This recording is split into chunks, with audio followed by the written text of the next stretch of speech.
He said I was lying before I could even explain.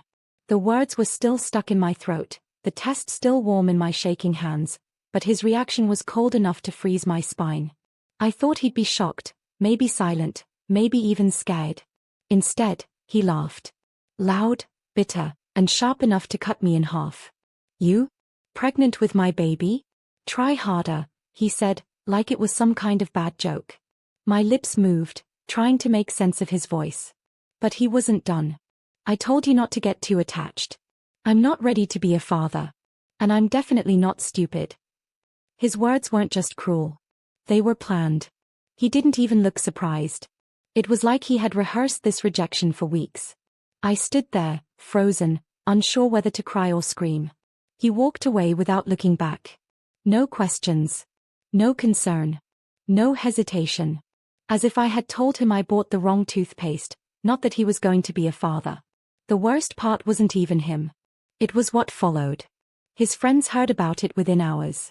One by one, I received their judgment through cold stares, cruel jokes, and fake pity. People I had spent years around suddenly acted like I was nothing more than a desperate girl clinging to a lie. Then came his mother. She came to my apartment, uninvited. Her perfume hit first, strong, expensive, choking. Then her voice.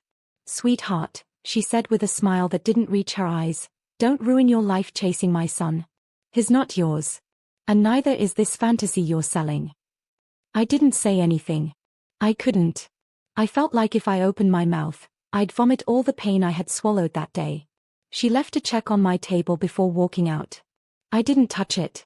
But even after she left, the scent stayed, like poison in the air. I thought maybe things would calm down.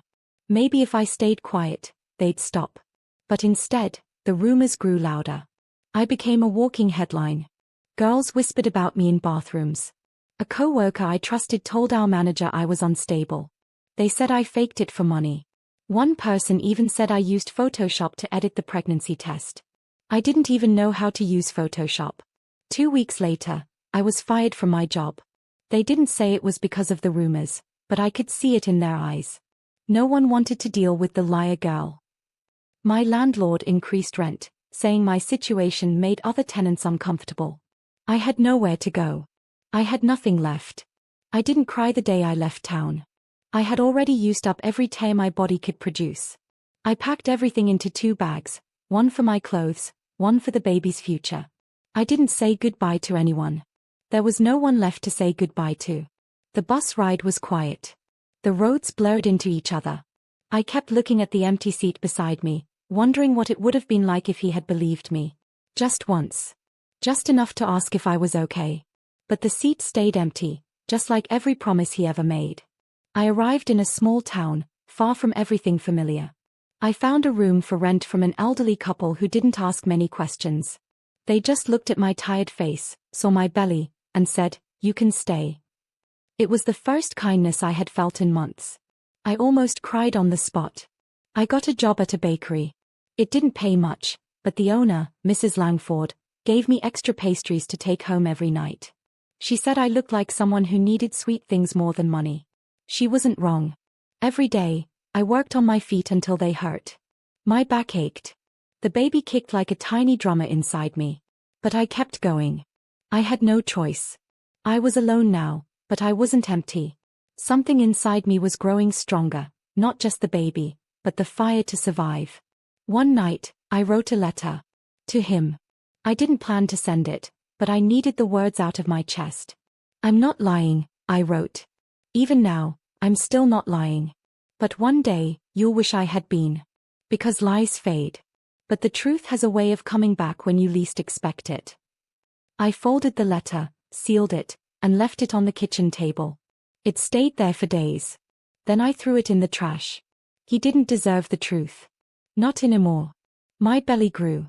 Strangers on the street smiled at me. Some offered their seats on the bus. Some asked if I was excited. I nodded, but my heart never agreed. How could I be excited for a future I had to build from dust? But I kept moving. I attended prenatal classes with women who came with their partners. I sat alone. I listened. I learned. I prepared myself the best I could. I bought diapers with coins. I found clothes in donation bins. I even stitched a baby blanket by hand. Every kick reminded me of what was coming, not pain, not fear, but a second chance. A clean beginning. I had no idea what kind of mother I would be. But I knew one thing for sure. I wouldn't be the kind of parent who vanished when things got real. I would never let my child feel unwanted, unprotected, or unloved. The world had already written me off. They painted me as the villain in a story they never heard fully.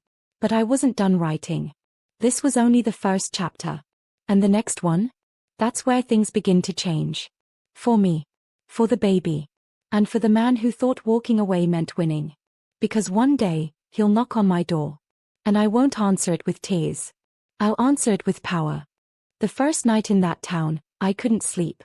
The bed creaked with every breath I took, and the silence felt louder than the city I had left behind. But I wasn't scared. Not anymore. I had already lived through my worst nightmare. What could silence do to me that his voice hadn't already done? I didn't know a single soul here. And somehow, that made me feel safer. The elderly couple, Mr. and Mrs. Dawes, offered me the small room behind their garage. It smelled like old paint and forgotten memories, but it had a bed, a window, and 4 walls that didn't judge me. Mrs. Dawes would bring me warm tea in the evening. She never asked about the father. She just said, "Babies are born to be loved, not explained." I nodded and held back tears. In the morning, I walked down the main road, asking every small shop if they needed help. Most said no. Some didn't even bother to look at me.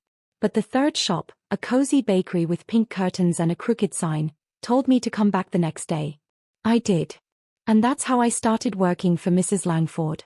She was sharp and spoke like she didn't trust anyone, but when I told her I was pregnant and just needed a chance, she stared at me for a long time. Then handed me an apron. "You break anything, it's coming out of your pay," she said. I smiled for the first time in weeks. The work was simple but exhausting. Mixing dough, cleaning trays, wiping counters, pretending not to notice when people stared at my stomach. I kept my head down. I learned fast. And at night, I walked back to the little room that had slowly become my shelter. I tried to stretch every dollar. I kept my meals small. I sewed buttons onto donated clothes. I spent evenings learning how to change diapers using a teddy bear. The baby was still a few months away, but I was preparing like they could arrive tomorrow. Every Sunday, I wrote in a small notebook. Not letters this time. Plans. Page 1, find a stable job. Page 2, save enough for a stroller. Page 3, start a baby fund. Page 4, build a new life from the ground up. I didn't include him in any of it. But some nights, the past would come crawling back, uninvited. I'd remember the look on his face, the smirk, the disgust, the pride. Not once had he called. Not once had he asked if I was okay. He had vanished as easily as he had blamed me. Sometimes I imagined running into him in the future. In the grocery store, maybe. He'd be with someone new. I'd be holding our baby. He'd look shocked, maybe ashamed. I'd say nothing. I'd just walk past him like he meant nothing, because by then, he truly wouldn't. Mrs. Dawes would tell me stories from her youth while we folded laundry together. She had been a nurse in her time. Delivered more babies than she could count. "You'd be surprised how many mothers did it all on their own," she'd say. "It doesn't make you weak. It makes you unstoppable." That word stayed with me, unstoppable. One evening, I found an old sewing machine in their garage. Rusty, but working. I started sewing baby clothes from scrap fabric. One pair of tiny mittens turned into 2. Then hats. Then small dresses. I didn't even realize I had a skill until Mrs. Langford asked where I got them. When I told her I made them, she raised an eyebrow. "You ever thought of selling this stuff?" I hadn't.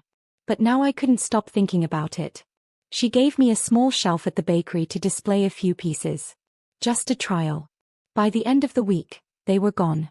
Sold. I made my first $30 from something I created with my own hands. It felt like magic. Orders started coming in through word of mouth. People asked for custom colors, sizes, baby names stitched in gold thread. I stayed up late stitching under a flickering bulb, listening to the baby's soft kicks like music. For the first time, I wasn't surviving. I was building. A young woman named Cassie came by one day to order clothes for her niece. She had a camera around her neck and wore mismatched earrings. "These are adorable," she said. "Mind if I post them online? I think my sister's followers would love them."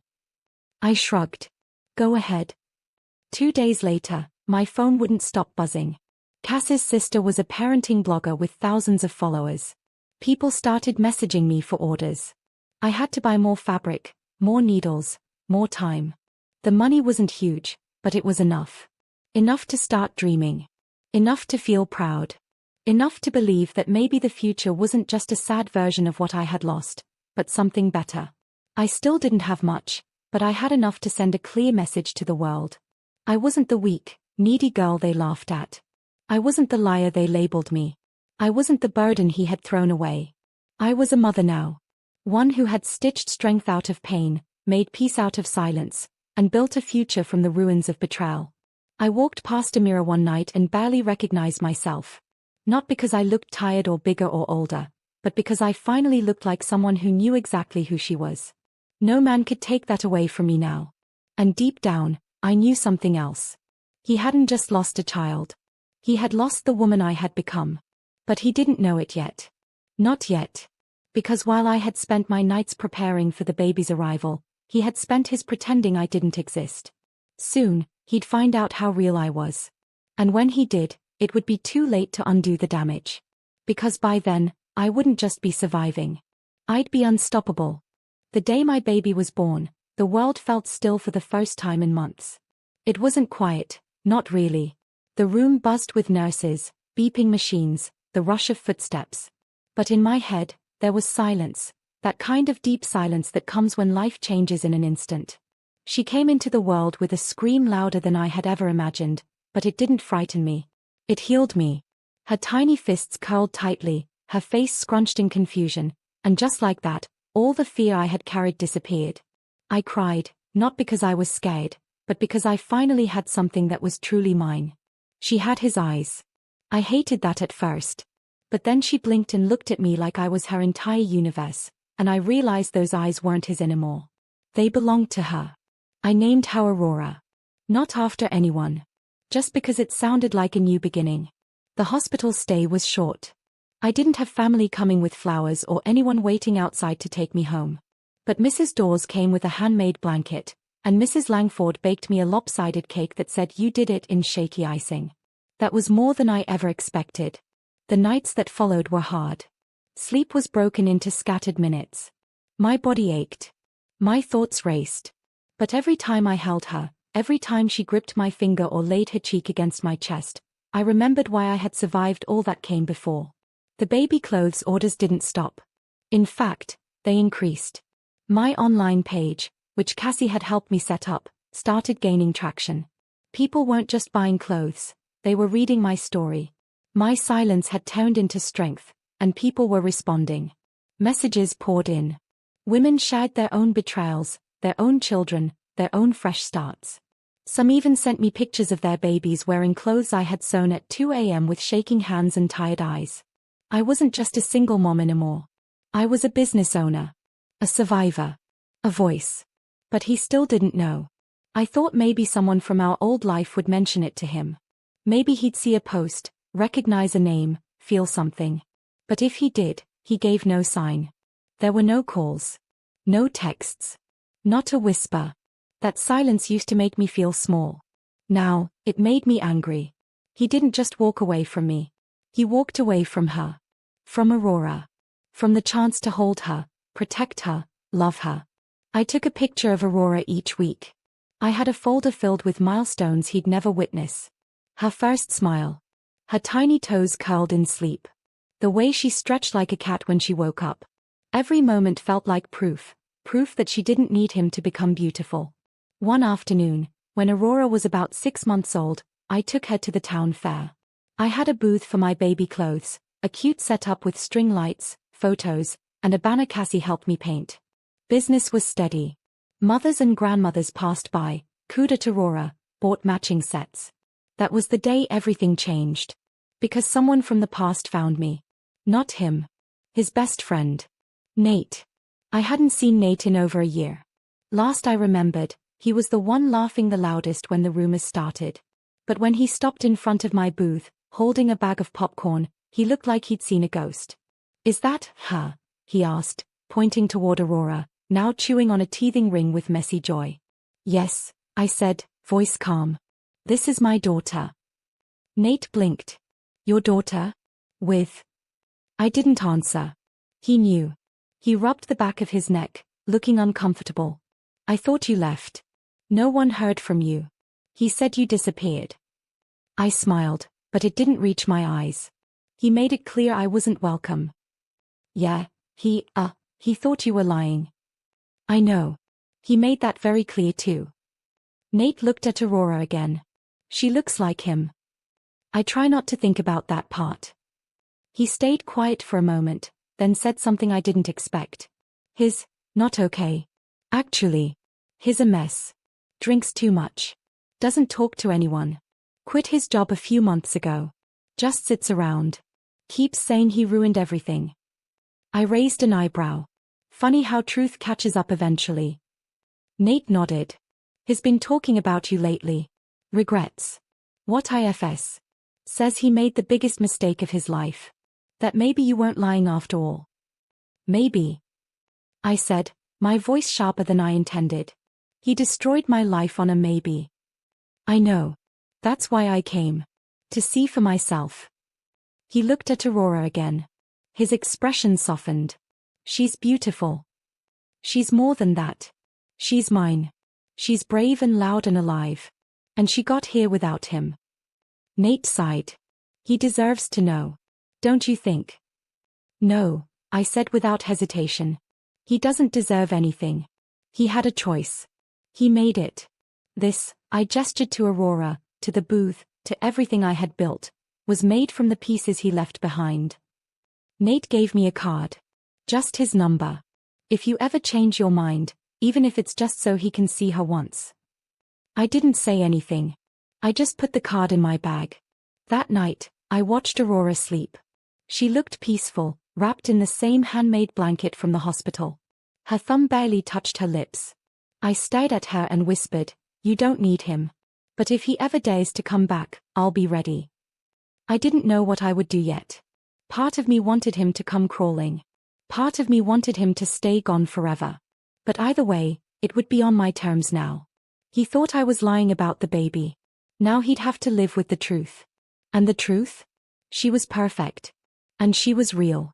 And one day, she'd be old enough to know who left and who stayed. And when that day came, I'd tell her everything. But for now, I'd keep building. Keep growing. Keep living. And he could keep regretting. It happened on a rainy Tuesday. I still remember the sound of the water hitting the tin roof and the smell of cinnamon from the batch of cookies I had baked that morning. Aurora was playing on the floor with a wooden toy shaped like a duck, giggling every time it wobbled. Life felt quiet, simple, something I had fought so hard to create. And then someone knocked. It wasn't a gentle knock.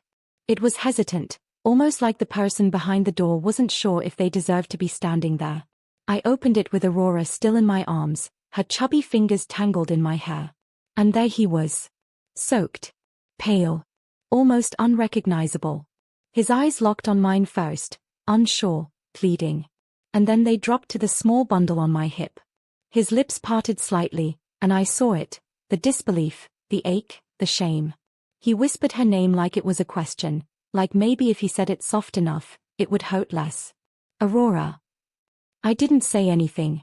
My heart thudded in my chest, but my face remained calm. He took a step forward. She's real." I raised my chin. "You always knew that. You just didn't want to believe it." "I didn't know," he said quickly, like the words might fix something. "I thought you were trying to trap me or get back at me or—" "You thought I was a liar," I interrupted. "And now you want a prize for realizing you were wrong." He looked down, rain dripping from his hair onto the porch. "No. I don't deserve a prize. I know that. I don't even deserve to be here. But I had to see her. I had to see you." I took a deep breath, my grip on Aurora tightening just slightly. "She's not a secret anymore. But don't think for a second you can just walk into her life now and fix what you broke." He looked up again, his voice cracking. I know I messed up. I ruined everything. I was scared and stupid, and I didn't trust the one person I should have. I lost sleep for months thinking about what I said, about how I left. Nate told me you were gone. I searched, but I was too late.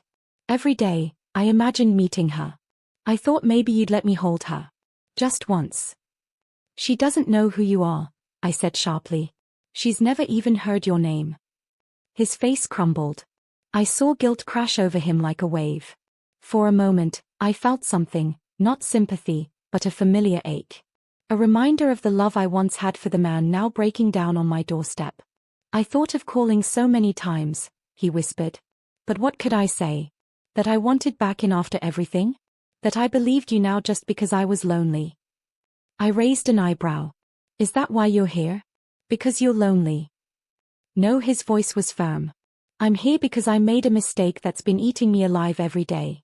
I kept thinking time would dull the guilt, but it didn't. It made it worse. I see kids at the store and wonder if they're like her. I see mothers and realize I should have protected you, not destroyed you. I didn't stop him. I wanted to hear every word. I wanted him to feel the weight I had carried. Aurora looked at him curiously. She didn't cry. She didn't smile. Just stared, her head tilting to the side. She doesn't look like you, he said softly. But her eyes, they are mine. They are hers now, I said. He nodded slowly, eyes never leaving his daughter. I don't expect forgiveness. And I won't force myself into your life. But I want to help. Even if it's just child support or sending diapers or... I don't need your money, I cut in. I never did. Then let me do something, he pleaded. Anything. Let me prove I'm not the same person I was when I pushed you away. I looked at him for a long moment. He was wet. Shivering. Lost. Not the confident man who once stood in judgment. Not the boy who accused me. This was someone else, someone who had learned pain the hard way. Sit down, I said finally. Not because I forgive you. Not because I trust you. But because I want Aurora to know that when someone breaks something, they have to earn the right to fix it. He blinked, surprised. You'll let me stay? For now, I said. But don't think this means anything more than a conversation. He nodded. That's more than I deserve. We sat inside, and for the first time, he looked at Aurora like a father, not a man haunted by guilt, not someone chasing redemption. Just a man meeting his child. She reached for his hand. He froze, then let her wrap her fingers around his. He cried. I looked away. Because for a second, just 1 second, the old ache returned, the part of me that remembered love, promises, laughter. But I didn't let it stay. He had a long road ahead of him. And I wasn't going to make it easy. This wasn't a fairy tale. This was real life. And in real life, apologies weren't enough. But for the first time, he looked ready to fight. Not for me. Not for the past. But for the daughter he never thought existed. And maybe, just maybe, that was a start. I didn't expect him to come back the next day. But he did. Early in the morning, before I had even brushed my hair, there was that soft knock again. This time, he held a stuffed bunny in his hand, clearly bought in a rush. The tag was still dangling. Aurora, half asleep in my arms, blinked at him with quiet confusion. He didn't ask to come in. He waited until I said something. That was new. You're early, I said. I didn't sleep much, he replied. Didn't want to miss a moment I could have with her. I let him inside. Aurora took the toy without much hesitation and studied it like it had appeared from another planet. He smiled, and for a moment, there was peace. But I knew it wouldn't last. Letting him into the house was easy. Letting him into our lives would be another battle. And I wasn't about to lose control of what I had built with blood, tears, and diapers. He sat on the floor while Aurora crawled toward her blocks. He watched her like she was some kind of miracle. And in a way, she was. I want to know her, he said after a long silence. I want to learn how to be her dad, even if I'm a little late. You're not a little late, I replied coldly. You're a whole lifetime late. You missed the hospital. You missed her first fever. You missed the nights she wouldn't sleep unless I sang the same lullaby 20 times. You missed the teething. The diapers. The helpless days. And now you want the easy part. There's nothing easy about this, he said quietly. Being here means looking at what I destroyed. Every minute hurts. Good, I said. It should. He didn't argue. He just nodded. We created a schedule, something controlled and safe. He could come every weekend. No sleepovers. No taking her anywhere. Not yet. He agreed to everything. No questions, no pushback. It felt strange, watching him try. He didn't just play with Aurora. He learned. He watched how I fed her, how I calmed her when she threw her cereal, how I distracted her with music when she cried. He took notes. Literal notes. I caught him one evening writing "no strawberries" rash in his phone. It was the first time I saw him take responsibility seriously. But part of me still waited for him to fail. I watched for the moment he'd flinch at the first tantrum. For the day he'd disappear again. For signs that this version of him, the one who showed up with snacks and bedtime books, was just a performance. But he stayed. Week after week. Aurora didn't warm up immediately. She'd often stare at him like he was a new character in a show she wasn't sure about. But slowly, she started smiling at his silly voices. Then came the giggles. Then she handed him her favorite spoon. That's how she says "I trust you." I know, I earned it the same way. Once, she reached for him before me. It stung, but I let it happen. Because deep down, I knew I couldn't be her entire world forever. She deserved to have two hands holding her up, even if one arrived late. He asked about me, too, more than I expected. He wanted to know about my business, my day, what I watched at night to relax. I didn't give him much. But I noticed something. He wasn't just trying to win Aurora. He was trying to understand the version of me that had survived without him. And that was harder to face than anything else. Because I wasn't the same girl he had walked away from. That girl had begged him to believe her. This one didn't beg anyone. Still, cracks began to form in my walls. Not because I missed him. But because he wasn't giving up. One night, after Aurora had fallen asleep on his lap, I handed him a glass of tea. We sat in silence for a while before he spoke. You ever think about what would have happened if I had believed you? I didn't look at him. Every day. I see her, and I realize I lost time I'll never get back. She'll never have those memories with me. You're right. She won't. He held his cup tighter. Do you think I'm beyond fixing? I thought carefully before I answered. No one's beyond fixing. But that doesn't mean everyone gets a second chance. He nodded slowly. I'm not asking for us. I just want to be her dad. Fully.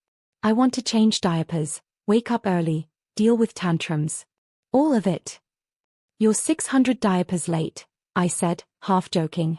I'll buy the next 600, he replied without missing a beat. For the first time, I laughed. It was short. Uncomfortable. But it was real. And that scared me more than anything. Because forgiveness was a tricky thing. It didn't mean forgetting. It didn't mean trusting blindly. It meant risking more pain, and I wasn't sure I was ready for that. But Aurora deserved the effort. One weekend, we went to the park together. It wasn't planned. He had shown up with a picnic basket and a hopeful smile. I thought, maybe you'd want help today. Aurora was already by the door with her shoes. We spent the afternoon watching her chase bubbles, feed ducks, and laugh so hard she fell backward into the grass. He carried her when she got tired. I watched him carry the weight I had borne alone for so long.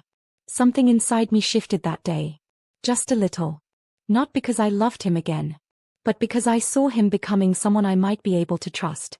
Not for me, but for her. And trust, like wounds, heals slowly. He still had miles to go. But now, he was walking them. And for the first time in a long time, I wasn't walking alone. I never intended to open the drawer that day. I was just clearing out old receipts and birthday cards, when I noticed the thin envelope stuck behind the drawer's back panel. It was dusty, yellowed at the edges, and sealed with a name I hadn't heard in years, my own, written in his handwriting. For a moment, I just stared at it. My fingers froze, the world seemed to still. I recognized the tilt of the letters, the slight slant in how he wrote my name. It was written before everything fell apart. Before the lies. Before he walked away from me and the life inside me. I shouldn't have read it. It was written during a time when he still doubted me, still thought I was lying. But something inside me, maybe the part that still wondered why, needed to know what was in it. I sat on the edge of my bed, took a deep breath, and opened it. It wasn't long. Just 2 pages. But by the time I reached the end, I felt like the ground beneath me had cracked. He had written it 2 days after I told him about the pregnancy. The same night he told me he didn't believe me. The letter was raw, confused, messy, but honest. He had written about how afraid he was. Not just of being a father, but of becoming his own father. Of repeating the same mistakes. He talked about how love, for him, always came with fear, that he never believed good things stayed.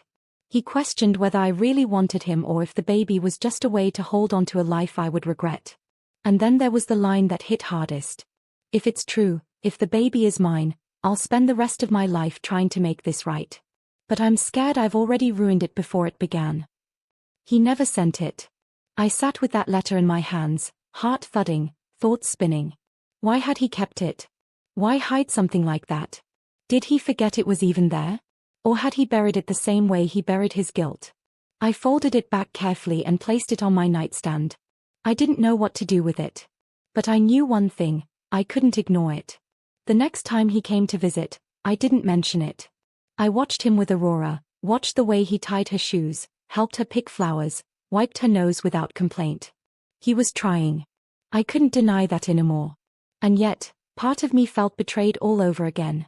That while I had been drowning in pain, he had been scribbling fears on paper and hiding them in drawers. A week passed before I brought it up. We were sitting on the back porch. Aurora was inside, napping. He had just finished fixing a loose wheel on her toy cart.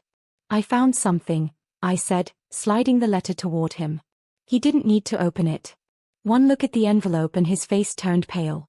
I forgot I even wrote that, he admitted. But you wrote it. You doubted me, and then you wrote that. Why didn't you send it? I didn't think I deserved to, he said. I thought I'd already lost you. And part of me was ashamed.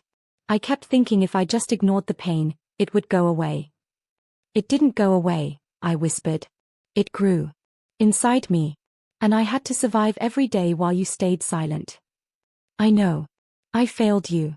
But I swear, that letter was the moment I started realizing I was wrong. I was just too much of a coward to say it to your face. His honesty didn't make the pain vanish. But it added a layer to the story I hadn't seen before. I needed that letter then, I told him. Not now. Then. He nodded, eyes low.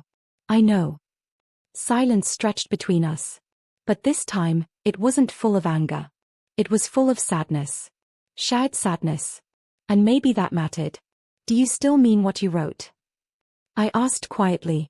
Every word, he said. Especially the part about spending my life trying to make things right. I looked away. Then don't just show up. Show change. Not for me, for her. He leaned forward, elbows on his knees. I want to be someone she can look up to.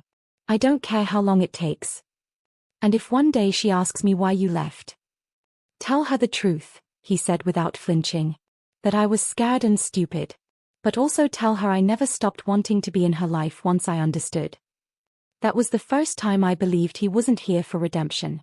He was here because he couldn't carry the regret anymore. That night, I placed the letter in a box with Aurora's hospital bracelet and first birthday candle. It didn't belong to me anymore. It was part of her story now. One day, when she's old enough, I'll show it to her. And she'll see the whole picture, the pain, the mistakes, the growth. This story wasn't about a perfect reunion. It was about choices. Hard ones. About learning to live with the hurt and deciding whether to forgive someone who broke everything, even if they were sorry. And maybe the letter, the one never meant to be read, was what we both needed. It didn't fix the past. But it made the path forward a little clearer. Aurora was nearly 2 when she finally spoke her first clear word. She'd babbled before, tried to mimic sounds, and once mumbled something that sounded like Ma. But nothing stuck.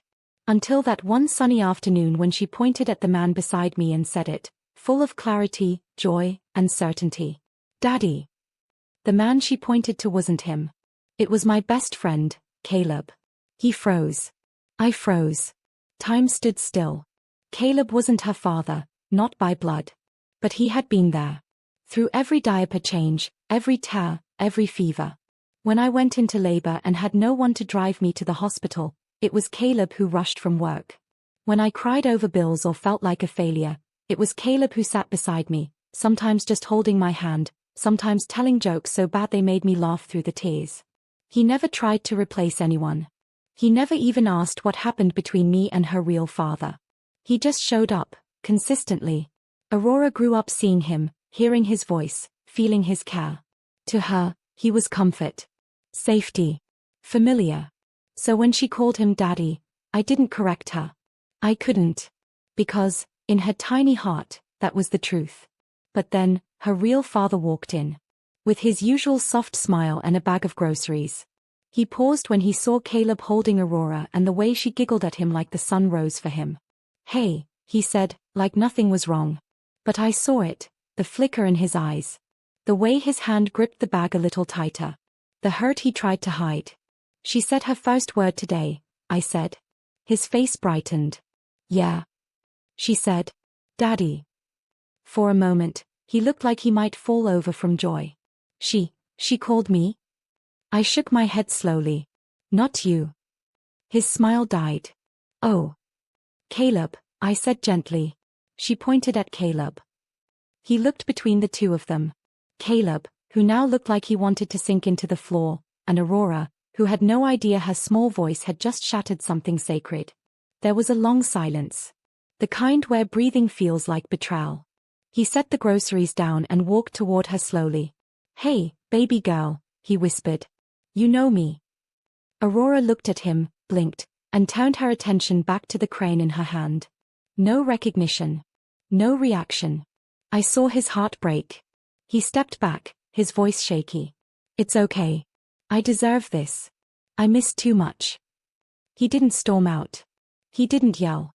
That would have been easier. Instead, he sat in the kitchen, quiet, as Caleb gently passed Aurora to me and gave us space. When I came to him later, he didn't speak at first. Just stared at the floor like it held all the answers he had missed. I'm not angry, he finally said. I always knew this day might come. I just didn't expect it to hurt this much. You left a hole, I said softly. And Caleb didn't try to fill it. He just kept me from falling in. I see that now. She doesn't hate you. She just doesn't know you well enough yet. But he's her daddy. That's what she knows. You still have time to be more than a word. He sighed. How do you forgive yourself for missing so much? You don't. You just keep showing up. That night, he stayed. Not for me. For Aurora. He didn't try to force affection. He just sat on the floor, watching her play, clapping when she made a tower with blocks, cheering like it was magic. And slowly, something shifted. The next weekend, he brought paint and helped her make a mess so wild I had to mop the walls. She giggled when he got paint on his nose. Then she pointed at him and said, nose. Not daddy. But it was a word. A word she gave to him. He looked like he might cry from that tiny victory. Caleb, ever graceful, started giving us space. He came less often, let them bond more, stepped back without being asked. One day, he even dropped off Aurora's favorite snacks and didn't come in. She's got two people who love her like a father should, he said. But she only needs one to call daddy. I hugged him that day. He was more family than blood ever could be. Weeks passed. The bond between Aurora and her father grew stronger. Slowly, she began recognizing his voice. Reaching for his hand. Smiling when he arrived. And then one night, after he had read her a bedtime story and she was fighting sleep with stubborn blinks, she leaned in, touched his face, and mumbled, "Dada." He froze. I did too. He didn't even speak. He just kissed her forehead and tucked her in, then stepped into the hallway and leaned against the wall like he had just climbed a mountain. You okay? I asked. She said it, he whispered. She finally said it. Tears slipped down his cheeks, quiet and heavy. It wasn't about winning. It was about being chosen. He was still making mistakes, still learning. But he had earned something precious, her trust. And as I watched him that night, whispering goodnight to our daughter with more tenderness than I'd ever thought him capable of, I realized something else. Maybe I was healing too. Not because he was back, but because, finally, I wasn't alone in carrying the weight of love. 3 weeks after Aurora called him Dada, something changed in his behavior. He became more attentive, but also quieter. He would stop mid-sentence sometimes, lost in thought, staring at Aurora like she was a puzzle he couldn't solve. I thought maybe he was overwhelmed by fatherhood.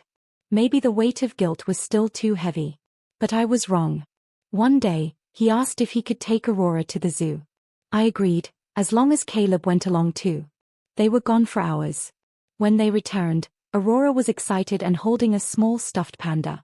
He, however, was different, tense, silent, avoiding my eyes. When Caleb left, I asked what was wrong. She enjoyed herself, he said quickly. Saw lions, laughed at the penguins. That's not what I asked. He looked down at the floor. There's something I need to tell you. My stomach turned. He pulled out his phone, opened his photos, and showed me a picture. It was a passport-sized photo, tucked between a few random zoo selfies. Aurora was in the picture, but what caught my eye was the faint watermark behind her. It was foreign. Not local. From another country. What is this? I asked, my voice sharp. I found it in her bag, he admitted. It fell out when I gave her water. It's not recent. My hands trembled as I took the phone and zoomed in. The date printed at the bottom was over a year old. I had no memory of this photo ever being taken, and certainly not of applying for a passport. I didn't do this, I whispered. He watched me, his jaw clenched. Then who did? That night, I tore through drawers, files, anything that could explain the picture. Finally, I remembered something. A time when Aurora had stayed at Caleb's place for 2 nights while I was hospitalized for exhaustion. I had trusted him. Completely. But now, questions I never imagined were flooding my mind. I texted him. Me, do you know anything about this passport photo? Caleb, what are you talking about? Me, you had her when this photo was taken. I don't remember ever applying for this. Caleb, call me. When I did, his voice was calm but serious. I never applied for a passport, and I certainly never took her out of the country. But, he paused. My cousin worked at a government office back then. I once joked about getting Aurora a passport just in case anything ever happened to you. He might have taken it seriously. Are you telling me someone forged my child's documents because of a joke? Not forged, just processed it without the usual red tape. Nothing illegal, just unrequested. But why? Because I asked him to make sure if something happened to you, I'd have the right to take care of her. I didn't expect it to be used. I swear. I sat down, stunned. I didn't know whether to scream or thank him. He had prepared for a future I never considered. He wasn't trying to steal her, he was trying to protect her. Still, the fact that someone else had made decisions about my daughter without my consent lit a fire inside me. When her father found out, he didn't explode. He went quiet again. He had her picture. Her documents. What else don't I know? He asked me one evening. I've never lied to you about Aurora. But he was ready to take her if something happened to you. He was the only one who stayed when you didn't. The tension between them grew. I could see it in the smallest things, the way he stiffened when Caleb's name was mentioned, how Caleb avoided being around when he visited. The unspoken rivalry had finally surfaced. One morning, I walked into the kitchen to find both of them there. Caleb had dropped off groceries. Her father had come early to surprise her with breakfast. Neither knew the other would be there. Morning, I said cautiously. They nodded at each other, stiff and cold. Then, without warning, her father asked, would you have taken her away if something happened to her mom? Caleb didn't blink. Yes. Without hesitation. Because I love her. And I don't, he snapped. I never said that. But I was there when she cried for her mother in the hospital. I was there when she took her first step. You were a ghost. I'm trying now. You're trying now. I was doing it then. There's a difference. I stepped between them before things escalated. Enough. She doesn't need this tension. She needs both of you. But not like this. Caleb backed down first. I'll leave. No, I said firmly. You both stay. You both listen. They stood there like two opposing forces, ready for war. I looked at them, the two men who shaped my daughter's world, and realized something important. You don't have to fight to prove who loves her more. That's not how love works. Love is shown in quiet moments. In showing up, not shouting over each other. They didn't speak, but something shifted. From that day forward, boundaries were set. Caleb would always be family, but her father, her real father, would be the one to make decisions about her future alongside me. Weeks later, Aurora asked to visit the airport. She'd become fascinated by planes. As we walked past a row of passport photos on display near the travel agency, she stopped, pointed, and said, "That's me." It was the same photo from before. She remembered. I crouched beside her. "Do you want to fly someday?" She nodded. "With you. And Dada. And Unky Kale." And just like that, the war between men quieted. Because in the eyes of a child, love didn't require borders, passports, or proof. It just needed to be there.